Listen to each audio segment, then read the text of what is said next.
जय भीम दोस्तों, मैं आपका दोस्त सुधीर कुमार जाटव और आपका स्वागत है मेरे channel real talk with Sudhir Kumar Jatav में। बहुत से ऐसे लोग हैं जो अपने नाम के आगे प्रोफेसर वगैरह लगाए रहते हैं और राजनीतिक दलों के पिट्ठू होते हैं। उन लोगों का काम है संविधान बचाने का हवाला देकर अनुसूचित जाति के लोगों को बहलाना, भटकाना। वो बार बार कहते हैं कि संविधान बचाओ, संविधान बचाओ। संविधान कैसे बचेगा? कांग्रेस के साथ आओ, समाजवादी पार्टी के साथ आओ, इंडिया गठबंधन में आओ, राष्ट्रीय जनता दल के साथ आओ, तब संविधान बचेगा। तो सबसे पहली बात तो यही है कि क्या संविधान बचाने का ठेका अनुसूचित जाति जनजाति ने ले रखा है? क्या संविधान बचाने का ठेका सिर्फ अनुसूचित जाति पर ही है? क्या संविधान सिर्फ अनुसूचित जाति के लिए बना हुआ है? क्या बाकी सभी लोग संविधान के फायदे नहीं ले रहे? क्या संविधान सिर्फ अनुसूचित जाति के ही फायदे की बात करता है? तो ये लोग सिर्फ अनुसूचित जाति के लिए ही ऐसा क्यों कहते हैं कि संविधान बचाओ? संविधान तो सबका है, पूरे देश का है संविधान, सभी को इसके लिए लड़ना चाहिए। लेकिन सिर्फ ये लोग संविधान बचाने के लिए अनुसूचित जाति की बात करते हैं। आखिर ये अनुसूचित जाति से क्यों कहते हैं? अगर संविधान बचाना है तो ये पिछड़ी जातियों के पास भी जाएं, उनसे भी कहें कि संविधान बचाओ। अल्पसंख्यकों के पास जाएं, माइनॉरिटी के पास जाएं, लेकिन नहीं, ये सिर्फ अनुसूचित जाति में भी उस जाति को बहकाने का काम करते हैं जो कि बहुजन समाज पार्टी का वोटर है। अब सबसे पहली बात तो यही आती है कि संविधान खतरे में कैसे है। देखिए, संविधान तो तब तक खतरे में रहेगा जब तक आप अपनी सरकार नहीं बना लेते। आपके अतिरिक्त किसी की भी सरकार हो तो आपके अनुसार कार्य नहीं करेगी। जब आपके अनुसार कार्य नहीं करेगी तो संविधान तो खतरे में। आपके हित के कार्य नहीं करेगी तो उसको आप कह सकते हैं कि संविधान खतरे में है। संविधान खतरे में है, अगर यह आपको देखना है तो बाबा साहब के कथन पर विचार करना होगा। बाबा साहब ने कहा था, कोई संविधान कितना भी अच्छा क्यों ना हो, वह अंततः बुरा ही साबित होगा अगर उसे चलाने वाले लोग बुरे होंगे। कोई संविधान कितना भी बुरा क्यों ना हो, वह अच्छा ही साबित होगा अगर उसे चलाने वाले लोग अच्छे होंगे। तो संविधान का बुरा होना, अच्छा होना चलाने वाले की मंशा पर निर्भर करता है। अगर संविधान को बचाना है तो सत्ता प्राप्त करनी होगी, अपने आप को सत्ता में लाना होगा। अगर आप सत्ता में नहीं आते हैं तो कोई भी संविधान के साथ किसी भी प्रकार से खेल सकता है। जिसके हाथ में सत्ता रही वो संविधान से खेला। कांग्रेस ने इमरजेंसी लगाई, आपातकाल लगाया कांग्रेस ने 1975 में, और जो 1977 तक चला 21 महीने देश में आपातकाल रहा। क्या संविधान की रक्षा थी? और आप संविधान का हवाला देते हो, संविधान की बात करते हो, लेकिन क्या संविधान इस बात की इजाज़त देता है कि आप अनुसूचित जाति के विरुद्ध कार्य करो?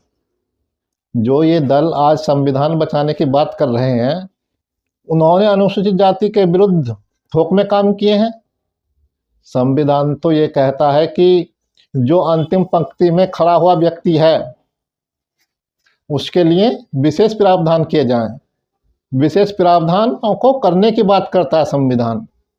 लेकिन क्या इन लोगों ने कोई ऐसा प्रावधान किया? बल्कि जो प्रावधान थे उन प्रावधानों को खत्म किया इन लोगों ने, और ये बात करते हैं संविधान बचाने की। समाजवादी पार्टी की जब सरकार थी तो उसने अनुसूचित जाति के विरुद्ध एक से बढ़कर एक फैसले किए। अनुसूचित जाति के जो छात्र कक्षा 6 से 8 में पढ़ते थे, अधिकतर अनुसूचित जाति और माइनॉरिटी के छात्र पढ़ते हैं, तो सिर्फ माइनॉरिटी का स्कॉलरशिप कक्षा 6 से 8 तक चालू रखा, बाकी सबका स्कॉलरशिप समाजवादी पार्टी सरकार ने बंद कर दिया। ये संविधान के हित का कार्य था। बसपा सरकार ने अनुसूचित जाति के व्यक्तियों के उत्थान के लिए, उनके रोजगार के लिए ठेकेदारी में 30% आरक्षण दिया। समाजवादी पार्टी सरकार ने उस आरक्षण को खत्म कर दिया। बहुजन समाज पार्टी ने जो सार्वजनिक भूमि होती थी उनका वितरण होता था तो उसमें अनुसूचित जाति को वरीयता दी जाती थी। समाजवादी पार्टी ने उस वितरण को समाप्त कर दिया, उस वितरण में प्राथमिकता को समाप्त कर दिया। ये अनुसूचित जाति के हित के कार्य थे, संविधान के हित के कार्य थे। जबकि अनुसूचित जाति जनजाति पंक्ति में सबसे अंतिम पायदान पर खड़ी वर्ग है, लेकिन समाजवादी पार्टी ने इनको ही शोषण, समाजवादी पार्टी ने इनका ही शोषण करने का काम किया। समाजवादी पार्टी ने अनुसूचित जाति के 1.5 लाख अधिकारियों का गलत तरीके से प्रमोशन रोक दिया और उनको डिमोट कर दिया। ये संविधान के हित का कार्य था।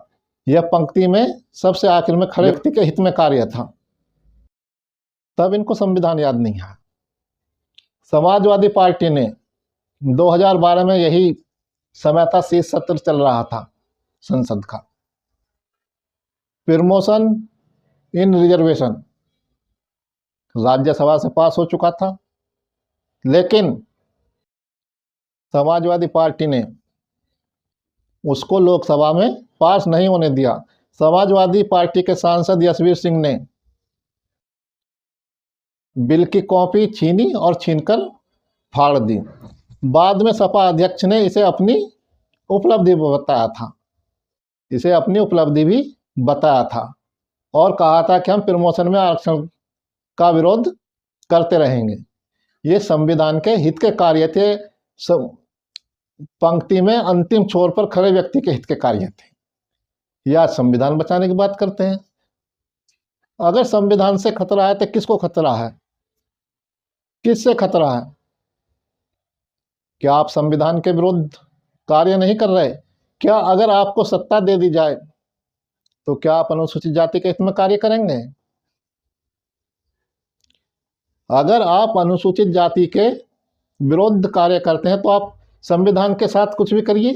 अगर आप अनुसूचित जाति के विरोध में कार्य करते हैं तो वो भी तो संविधान विरोधी है।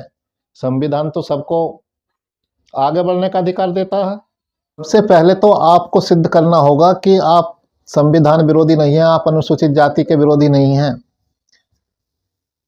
जब आपको मौका मिला आपने वो कार्य किए जो अनुसूचित जाति के विरुद्ध थे।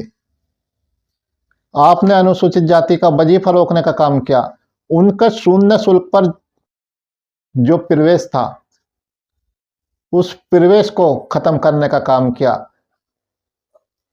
तो आप किस मुंह से संविधान बचाने की बात करते हैं? आप तो हर समय संविधान के विरुद्ध रहे, अनुसूचित जाति के विरुद्ध रहे। आप आज संविधान का हवाला देकर बरगलाने का काम करते हो। क्या आपको लगता है कि अनुसूचित जाति के लोग भूल गए कि आपने उनके साथ क्या किया है? अगर आज भी अनुसूचित जाति की ये हालत है तो वो सिर्फ कांग्रेस और आपके कारण है।